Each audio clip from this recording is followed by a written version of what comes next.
നമസ്കാരം. 5 സംസ്ഥാനങ്ങളിലെ exit poll survey ഫലങ്ങൾ ഇന്ന് പുറത്തു വന്നു. ബംഗാൾ, ആസാം, തമിഴ്നാട്, പുതുച്ചേരി, കേരളം. നമുക്ക് കേരളത്തിൻ്റെ സാഹചര്യത്തിൽ പ്രത്യേകിച്ച് ആകാംക്ഷ കൂടുതലായതുകൊണ്ട് കേരളത്തിൽ എക്സിറ്റ് പോളുകൾ എന്തു പറയുന്നു എന്നുള്ളത് ഉറ്റുനോക്കുകയായിരുന്നു. ഈ 29-ാം തീയതി വരെ കാത്തിരിക്കുകയായിരുന്നു മലയാളികൾ. ഒരുപക്ഷെ 5 വർഷം മുമ്പ് വന്ന എക്സിറ്റ് പോളുകളുടെ മുൻ അനുഭവത്തിൻ്റെ കൂടി വെളിച്ചത്തിൽ ഈ എക്സിറ്റ് പോളുകൾ എങ്ങനെയായിരിക്കും എന്നുള്ള ആകാംക്ഷ ഉണ്ടായിരുന്നു.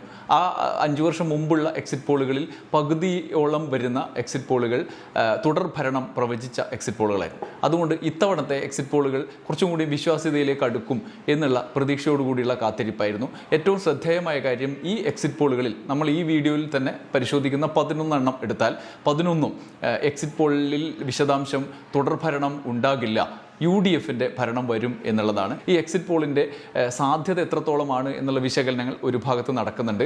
ഒപ്പം പല വിധത്തിലുള്ള വിശകലനങ്ങളുടെ തുടർച്ചയായിട്ട് എക്സിറ്റ് പോളുകൾ എത്രത്തോളം വിശ്വാസ്യത ഉണ്ടാകുമെന്ന് മറ്റ് സംസ്ഥാനങ്ങളിലെ എക്സിറ്റ് പോൾ ഫലങ്ങൾ കൂടി ചേർത്തുകൊണ്ട് നിഗമനങ്ങളിൽ എത്തുന്ന ആളുകളുണ്ട്. പ്രത്യേകിച്ചും ബംഗാളിൽ BJP അപ്രതീക്ഷിതമായ അത്ഭുതകരമായ മുന്നേറ്റം ഉണ്ടാക്കി ഭരണത്തിലെത്തും എന്നാണ് ഒന്നാമത്തേത്. രണ്ടാമത്തേത്, തമിഴ്നാട്ടിൽ TVK ഭരണത്തിലെത്തും എന്ന് വരെ പ്രവചിക്കുന്ന, അതായത് വിജയിൻ്റെ പാർട്ടി ഭരണത്തിലെത്തും എന്ന് വരെ പ്രവചിക്കുന്ന എക്സിറ്റ് പോൾ വന്നിട്ടുണ്ട്. അതോടൊപ്പം കേരളത്തിൽ ഈ തരത്തിൽ UDFിൻ്റെ ഭരണം വരും എന്ന് പ്രഖ്യാപിക്കുന്ന എക്സിറ്റ് പോളുകളാണ് ഉള്ളത്. അതുകൊണ്ട് തന്നെ ഇതിൻ്റെ സാധ്യത എത്രത്തോളം ഉണ്ടെന്ന് എന്നുള്ളത് വിശകലനത്തിൻ്റെ അടിസ്ഥാനത്തിൽ നമുക്ക് നിഗമനത്തിലെത്താവുന്നതാണ്. നമുക്ക് ആദ്യം 11 എക്സിറ്റ് പോളുകളുടെ സീറ്റ് നില, അവർ ഏതൊക്കെ നിലയിലാണ് മുന്നോട്ട് വച്ചിരിക്കുന്നത് എന്ന് നോക്കാം. ആദ്യം മാട്രിക്സിൻ്റെ എക്സിറ്റ് പോളാണ്. LDF 60-65 സീറ്റിലേക്ക് എത്തും, ചുരുങ്ങും എന്നാണ്. UDF 70-75 സീറ്റ് വരും എന്നാണ്. NDA 3-5, മറ്റുള്ളവർ 2-4 എന്നാണ് പറയുന്നത്.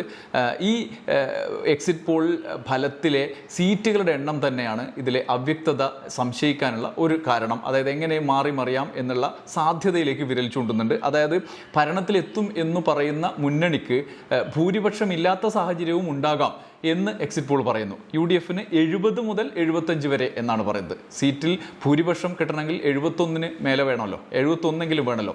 പക്ഷേ ഭൂരിപക്ഷം കിട്ടാത്ത സാഹചര്യം ഉണ്ടാവും എന്നുള്ള സൂചനയും ഉണ്ട്. അതേസമയം പ്രതിപക്ഷത്തേക്ക് എത്തുന്ന നിലവിലെ LDF മുന്നണിയുടെ സീറ്റ് എന്ന് പറയുന്നത് ഏറ്റവും കുറഞ്ഞത് 60 എന്നുള്ളതാണ്. വെറും 11 സീറ്റിൻ്റെ വ്യത്യാസത്തിലാണ് അവർ സീറ്റ് നില നൽകുന്നത്, 60 മുതൽ 65 വരെ. രണ്ടാമത്തേത് പീപ്പിൾസ് പൾസാണ്. LDFന് 55 മുതൽ 65 വരെ സീറ്റ് അവർ നൽകുന്നു. UDF 75 മുതൽ 85 വരെ വ്യക്തമായ ഭൂരിപക്ഷം നൽകുന്നു. NDA 0 മുതൽ 3 സീറ്റ് വരെ അവർ നേടും. വോട്ട് വൈബിൻ്റെ സീറ്റിൽ LDF 58 മുതൽ 68 വരെ സീറ്റ് നേടാം എന്നാണ് പറയുന്നത്. കൂടിയ സീറ്റ് നോക്കുമ്പോൾ 3 സീറ്റും കൂടി ഉണ്ടെങ്കിൽ ഭരണം അവർക്ക് തന്നെ കിട്ടും എന്നുള്ളതാണ്. UDF 70 മുതൽ 80 വരെയുള്ള സീറ്റുകൾ, കുറഞ്ഞ സീറ്റിൽ UDFന് 70 ഉള്ളൂ, അതായത് ഭൂരിപക്ഷമില്ല, 80 വരെ നേടാം എന്നുള്ളതാണ്. NDAക്ക് 0 മുതൽ 4 സീറ്റ് വരെ നേടാം എന്നും പറയും. ആക്സിസ് മൈ ഇന്ത്യയുടേതാണ് നാലാമത്തേത്. LDF 49 മുതൽ 62 സീറ്റ് വരെ നേടാം എന്ന് ആക്സിസ് മൈ ഇന്ത്യ പറയുന്നു. UDF 78 മുതൽ 90 സീറ്റ് വരെ നേടാമെന്ന് വ്യക്തമായ ഭൂരിപക്ഷം പ്രവചിക്കുന്നു. NDA 0 മുതൽ 3 സീറ്റ് വരെ. JVC എക്സിറ്റ് പോൾ പ്രകാരം LDF 52 മുതൽ 61 സീറ്റ് വരെ നേടും. UDF 72 മുതൽ 84 സീറ്റ് വരെ വ്യക്തമായ ഭൂരിപക്ഷം പ്രവചിക്കുന്നു. ഈ JVCയുടെ പ്രവചനത്തിൽ NDA 3 മുതൽ 7 സീറ്റ് വരെ നേടും എന്നാണ് JVC പറയുന്നത്. ഇനി അടുത്തത് ടൈംസ് നൗ ആണ്. ടൈംസ് നൗ UDFന് 72 മുതൽ 84 സീറ്റ് വരെ പ്രവചിക്കുന്നു. LDFന് 52 മുതൽ 61 സീറ്റ് വരെ പ്രവചിക്കുന്നു. NDAക്ക് 3 മുതൽ 7 സീറ്റ് വരെ. NDTV 75 മുതൽ 85 വരെ സീറ്റ് UDFന് ഭരണത്തിലേറും, വ്യക്തമായ ഭൂരിപക്ഷമാണ്. 55 മുതൽ 65 വരെയുള്ള സീറ്റുകൾ LDFന്, 0 മുതൽ 3 വരെ NDAക്കും ലഭിക്കും. ടുഡേസ് ചാണക്യ 72 മുതൽ 80 സീറ്റ് വരെ ലഭിക്കും UDFന്, അങ്ങനെ ഭരണത്തിലെത്തും എന്നാണ് പറയുന്നത്. LDFന് 60 മുതൽ 65 സീറ്റ് വരെ, NDAക്ക് 3 മുതൽ 7 സീറ്റ് വരെ ലഭിക്കും എന്നാണ് പറയുന്നത്. ഇനി P മാർക്കിന്റെ സർവേ 62 മുതൽ 79 സീറ്റ് വരെ LDFന് പ്രവചിക്കുന്നുണ്ട്. UDFന് 71 മുതൽ 79 വരെ വ്യക്തമായ ഭൂരിപക്ഷം, 71 മുതൽ 79 വരെ. 1 മുതൽ 4 വരെ NDAക്ക്, 1 ഉറപ്പാണെന്ന് പറയുന്നു. ടുഡേസ് ചാണക്യ നേരത്തെ 3 സീറ്റ് ഉറപ്പാണ് NDAക്ക് എന്നാണ് പറഞ്ഞിരുന്നത്. ICPLന്റെ സർവേയിൽ 58 മുതൽ 70 സീറ്റ് വരെ ആണ് LDFന് ലഭിക്കുക, 70 വരെ അവർ പറയുന്നുണ്ട്. 63 മുതൽ 74 വരെ എന്നാണ് UDF പറയുന്നത്. 63 ആണ്, അതായത് താഴോട്ടും പോകാം എന്നാണ് ICPLൻ്റെ സർവേയിൽ പറയുന്നത്. 63 മുതൽ 74 വരെ, 2 മുതൽ 5 വരെ സീറ്റ് NDAക്ക് പറയുന്നു. PO ഇൻസൈറ്റിൻ്റെ സർവേയിൽ 58 മുതൽ 68 സീറ്റ് വരെ LDFന്, 66 മുതൽ 76 വരെ UDFന് ലഭിക്കും എന്നാണ് പറയുന്നത്. ഒപ്പം BJPക്ക് 10 മുതൽ 14 സീറ്റ് വരെ ലഭിക്കും എന്നാണ് പറയുന്നത്. അത് അവിശ്വസനീയമാണ്. സാധ്യത വളരെ കുറഞ്ഞതല്ല, നടക്കാൻ ഒരു സാധ്യതയുമില്ലാത്ത സീറ്റ് നിലയാണ്. അതേസമയം UDFന് ഭരണത്തിലെത്തുന്നത് 66 മുതൽ 76 വരെ സീറ്റ് എന്നാണ് അവർ പറയുന്നത്. ഈ പറയുന്ന BJPയുടെ 14 സീറ്റ്, അവർ നൽകിയ 14 സീറ്റ് വീതം വെച്ച് പോവുകയും ആർക്ക് വേണമെങ്കിലും വരാം. 68 സീറ്റ് LDFനുണ്ട് ഈ PO ഇൻസൈറ്റിൻ്റെ ഇത് പ്രകാരം. ഇതാണ് നിലവിലെ 11 സർവേകളുടെ പ്രധാനപ്പെട്ട സർവേകളുടെ സ്ഥിതി. എന്താണ് ഇതിൻ്റെ സാധ്യത എന്നുള്ളതാണ് ഒന്നാമത്തെ ചർച്ചയായി ഉയർന്നു വരുന്നത്. എക്സിറ്റ് പോളുകളുടെ മുൻകാല അനുഭവങ്ങളുടെ അടിസ്ഥാനത്തിൽ ഏറ്റവും ഒടുവിൽ കഴിഞ്ഞ 5 വർഷം മുമ്പുള്ള ഈ രണ്ടാം പിണറായി സർക്കാരിൻ്റെ ഭരണം പ്രവചിച്ച 50% എക്സിറ്റ് പോളുകൾ നമ്മുടെ മുമ്പിലുണ്ട്. ബാക്കിയുള്ള 50% ടൈറ്റ് ഫൈറ്റും UDF ഭരണവും ഒക്കെ പ്രവചിച്ചിട്ടുണ്ട്. അതുകൊണ്ട് ഏറ്റക്കുറച്ചിലുകൾ ഉണ്ടാകാം എങ്കിലും എക്സിറ്റ് പോളുകളിൽ ഭൂരിഭാഗവും ഒരു വഴിയിൽ തന്നെ സഞ്ചരിക്കുന്ന സ്വഭാവം പൊതുവെ കാണിക്കാറുണ്ട്. ഇത്തവണ അത് കാണിക്കുന്നുണ്ട്. അത് UDFന് അനുകൂലമായ ഭരണ പ്രവചനമാണ്. ഭരണത്തിലേക്ക് അവർ എത്തുമെന്നുള്ള പ്രവചനമാണ് നടത്തുന്നത്. പക്ഷേ അതിലുള്ള കൂടുതലായും അതിൽ പ്രകടമായ ഒരു അവ്യക്തത നിലവിലുണ്ട്. അതായത് ഭൂരിപക്ഷം എന്നുള്ള ഏകപക്ഷീയമായ ഭൂരിപക്ഷം എന്നുള്ള പ്രവചനത്തിലേക്ക് ഭൂരിഭാഗം എക്സിറ്റ് പോളുകളും പോകുന്നില്ല.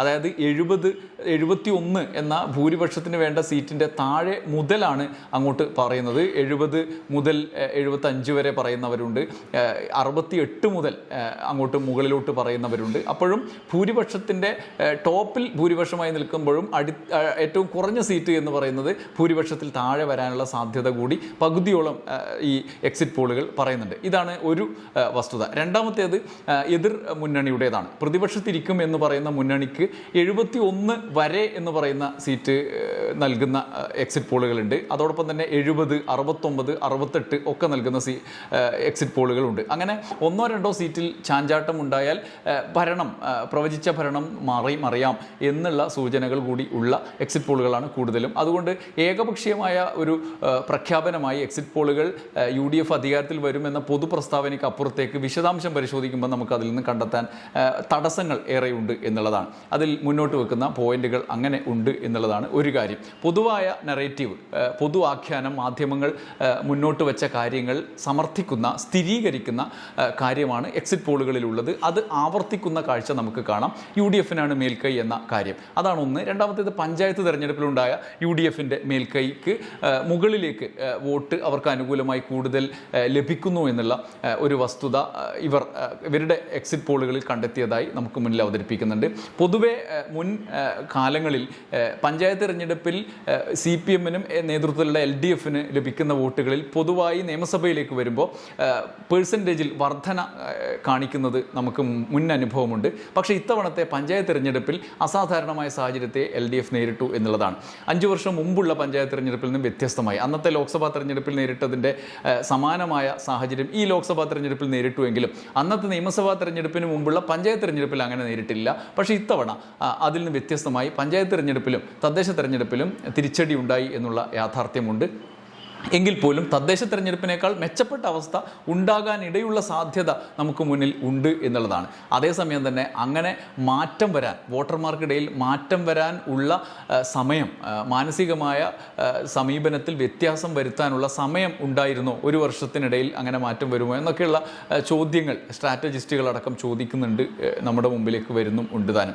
ഈ സാഹചര്യമാണ് ചർച്ച ചെയ്യപ്പെടുന്നത്. അതിൽ പ്രധാനപ്പെട്ട മറ്റൊരു പോയിന്റ് ഉള്ളത് ഇതിൻ്റെ വിശ്വാസ്യത സംബന്ധിച്ച ചർച്ച വ്യാപകമായി നടക്കുന്നുണ്ട്. എന്തൊക്കെയാണ് ഇതിൽ അടിസ്ഥാനമാക്കിയ എലമെൻറ്റുകൾ എന്നുള്ളതാണ് പ്രധാനപ്പെട്ട ചോദ്യം.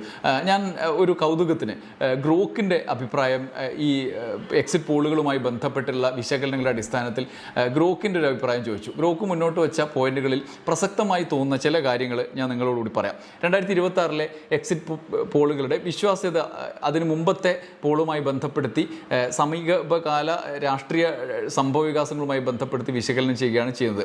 കഴിഞ്ഞ തവണത്തെ പിഴവുകൾ കണക്കിലെടുക്കുമ്പോൾ ഈ തവണയും തെറ്റുപറ്റാനുള്ള സാധ്യത വളരെ ഉയർന്നതാണെന്നാണ് ഗ്രോക്ക് പറയുന്നത്. 40 മുതൽ 50% വരെ സാധ്യതയുണ്ട് എന്നാണ് പറയുന്നത്. നമ്മുടെ നിലവിലെ സാഹചര്യത്തിൽ ചെറിയ പെർസെൻറ്റേജിൽ വ്യത്യാസം വന്നാൽ പോലും നിലവിലെ പ്രവചനങ്ങൾ മാറിമറിയാനുള്ള സാധ്യത നമ്മുടെ മുമ്പിലുണ്ട്. പ്രധാനപ്പെട്ട കാരണങ്ങളാണ് യുക്തിസഹമായി ഇതിനകത്ത് എനിക്ക് തോന്നിയിട്ടുള്ളത്. ഒന്ന്, ഈ തുടർഭരണത്തിൻ്റെ 10 വർഷത്തിന് ശേഷവുമുള്ള അടിത്തറയാണ്. ക്ഷേമ പദ്ധതികൾ വടക്കൻ ജില്ലകളിലെ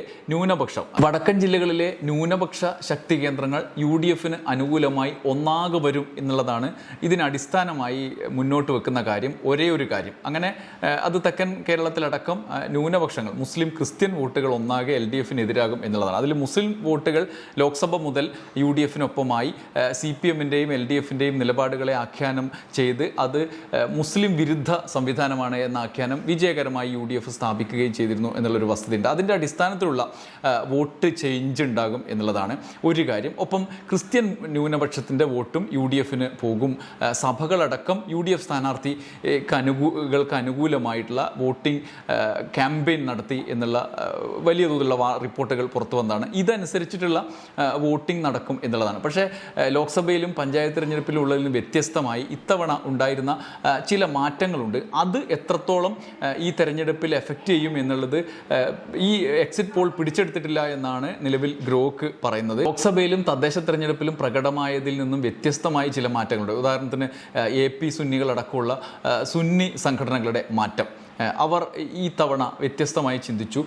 SDPIയുടെ മാറ്റം, ഒപ്പം ജമാഅത്തെ ഇസ്ലാമി അടക്കമുള്ള സംഘടനകളുടെ മാറ്റം. ഇതാണ് മുസ്ലിം ന്യൂനപക്ഷ വോട്ടുകളുടെ ഒരു പ്രത്യേകത. ഒപ്പം ക്രൈസ്തവ വോട്ടുകളിൽ FCRA അടക്കമുള്ള ബില്ല് കൊണ്ടുവന്ന ഘട്ടത്തിൽ BJP അനുകൂല വോട്ടുകൾ ചിതറിപ്പോയിട്ടുണ്ട്. അത് കൃത്യമായി UDFലേക്ക് പോയിട്ടുണ്ടാകാനുള്ള സാധ്യത നമ്മുടെ മുമ്പിലുണ്ട്. അത് പൂർണ്ണമായി അങ്ങനെ മാറിയിട്ടുണ്ടോ എന്നുള്ള ഒരു കൃത്യമായ വിശകലനം എക്സിറ്റ് പോളുകളിൽ നടന്നിട്ടില്ല എന്നാണ് ഗ്രോക്ക് പറയുന്നത്. രണ്ടാമത്തേത് ആൻറ്റി ഇൻകംബൻസി വേവ്, അതായത് ഭരണവിരുദ്ധ വികാരം. 2025 തദ്ദേശ തെരഞ്ഞെടുപ്പിൽ അതിനനുസരിച്ചിട്ടുള്ള നേട്ടം UDFന് പ്രതീക്ഷ നൽകുന്നുണ്ട്. അതേസമയം അത് ഇത്തവണ ഈ തദ്ദേശ തെരഞ്ഞെടുപ്പിൽ നിന്നും വ്യത്യസ്തമായി നിയമസഭാ തെരഞ്ഞെടുപ്പിൽ എത്രത്തോളം ഫലവത്താകുന്നുണ്ട് എന്നുള്ളത് സംബന്ധിച്ച വ്യക്തത എക്സിറ്റ് പോളിൽ ഇല്ല എന്നുള്ളതാണ്. അത് അനിശ്ചിതമായി മുന്നോട്ട് വെക്കുന്നു എന്നുള്ളതാണ് കാര്യം. അടുത്തത് BJP ഫാക്ടർ. BJP 4 മുതൽ 8 വരെ സീറ്റുകൾ നേടി കിങ് മേക്കർ ആകാനുള്ള സാധ്യതയുണ്ട് എന്ന് പൊതുവായി ശരാശരി ഈ സീറ്റുകൾ വെച്ച് നോക്കുമ്പോൾ, ഈ എക്സിറ്റ് പോളുകൾ നൽകിയ സീറ്റ് വെച്ച് നോക്കുമ്പോൾ നമുക്ക് വിലയിരുത്താൻ കഴിയും. ഇത് ആരെയാണ് ബാധിക്കുക എന്നുള്ളതാണ്. ഇത് ഇപ്പോൾ 4 സീറ്റ് നേടുന്നുണ്ട്, ഒന്നിലധികം സീറ്റ് നേടുന്നുണ്ട് ഇല്ലെങ്കിലും കേരളത്തിലാകെ അവർ നേടുന്നതും അവർ നേടാത്തതുമായ വോട്ട് ആരെ ഗുണകരമായും ദോഷകരമായും ബാധിക്കും എന്നുള്ള കാര്യമുണ്ട്. അതനുസരിച്ചിട്ടുള്ള ഒരു ലൈനപ്പ് ഇവിടെയില്ല. ഉദാഹരണത്തിന് അഴീക്കോട് കരീം ചേലേരി എന്ന് പറയുന്ന ലീഗിൻ്റെ സ്ഥാനാർത്ഥി, UDF സ്ഥാനാർത്ഥി വിജയിക്കും എന്ന് പറയാൻ അടിസ്ഥാനമാക്കുന്ന കാര്യം എന്താണെന്ന് വെച്ച് കഴിഞ്ഞാൽ KV സുമേഷിൻ്റെ വോട്ടടക്കം, അതായത് LDF വോട്ട് അവിടെ BJP സ്ഥാനാർത്ഥി വ്യാപകമായി പിടിക്കും എന്നുള്ളതാണ്. അത്തരത്തിൽ LDFനെ തോൽപ്പിക്കുന്നതിന് BJP സ്ഥാനാർത്ഥി കാരണമാകുന്നുണ്ടോ? മറ്റെവിടെയെങ്കിലും UDFനെ തോൽപ്പിക്കുന്നതിന് കാരണമാകുന്നുണ്ടോ? അങ്ങനെ ഒരു അന്തർധാര ഉണ്ടോ എന്നതൊക്കെയുള്ള ചോദ്യങ്ങളാണ് ഉയരുന്നത്. അങ്ങനെയുള്ള കാര്യങ്ങളിൽ വ്യക്തത ഇല്ല എന്നുള്ളതാണ്. സീറ്റ് വീതം വെക്കുന്ന സമയത്ത് ഈ എക്സിറ്റ് പോളിൽ ഇല്ല എന്നുള്ളതാണ് ഒരു കാര്യം. മറ്റൊന്ന് സൈലൻ്റ് വോട്ട്.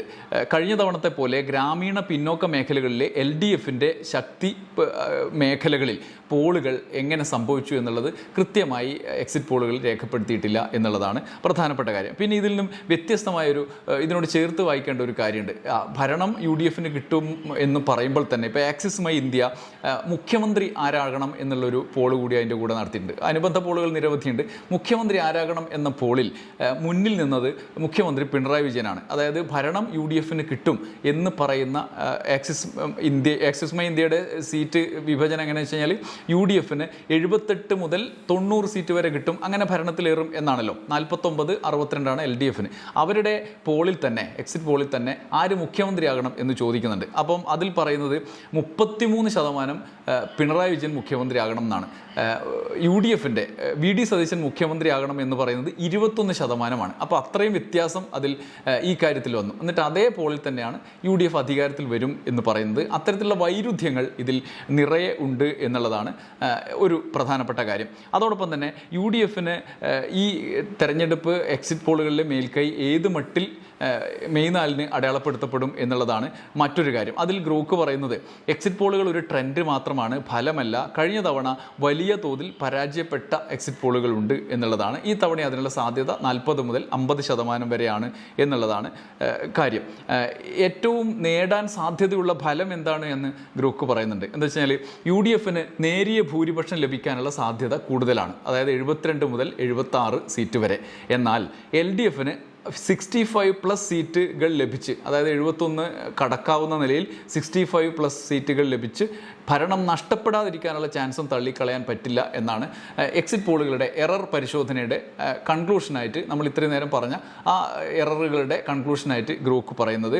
ആ മട്ടിൽ എക്സിറ്റ് പോളുകളുടെ വിശ്വാസ്യത ഗുരുതരമായി ചോദ്യം ചെയ്യപ്പെടും എന്നാണ് തോന്നുന്നത്. യഥാർത്ഥ ഫലം മെയ് 4-ന് വരുമ്പം അത് മനസ്സിലാകുമെന്നാണ് ഗ്രോക്ക് പറയുന്നത്. ആ അർത്ഥത്തിൽ വിശകലനങ്ങൾക്ക് ഒരുപാട് സാധ്യതയുണ്ട്. എറർ ശതമാനം എത്രത്തോളമാണ് എന്ന് നമുക്ക് ഈ ഗ്രോക്ക് പറയുന്നത് പോലെ തന്നെ 40 മുതൽ 50% വരെ പോകും എന്ന് പറയുന്നുണ്ട്. അതേസമയം തന്നെ മുൻകാലങ്ങളിലെ എക്സിറ്റ് പോളുകൾ പോലെ ഏകപക്ഷീയമായി ഒരു പൂർണ്ണമായ ഭൂരിപക്ഷ പ്രഖ്യാപനം ഈ ഭൂരിഭാഗം എക്സിറ്റ് പോളുകളിലും ഇല്ല എന്നുള്ളതാണ്. 70 മുതൽ മുകളിലോട്ട് സീറ്റ് നൽകി ഭരണത്തിൽ വരും എന്ന് പറയുന്നു. 68 മുതൽ 69 മുതലൊക്കെ പറയുന്നുണ്ട്. അതായത് 71-ന് മുകളിൽ എല്ലാവരും ഏകപക്ഷീയമായി പറയുന്നില്ല എന്നുള്ളതാണ് ഒരു കാര്യം. വിശ്വാസ്യതയുള്ള 1-2 എക്സിറ്റ് പോളുകളിൽ അത് കൃത്യമായി പറയുന്നും ഉണ്ട്. വിശ്വാസ്യത മറ്റു പല സ്റ്റേറ്റുകളിലും പറഞ്ഞതിൻ്റെ അടിസ്ഥാനത്തിൽ നമുക്ക് അത് ചോദ്യം ചെയ്യപ്പെടുകയും ചെയ്യും.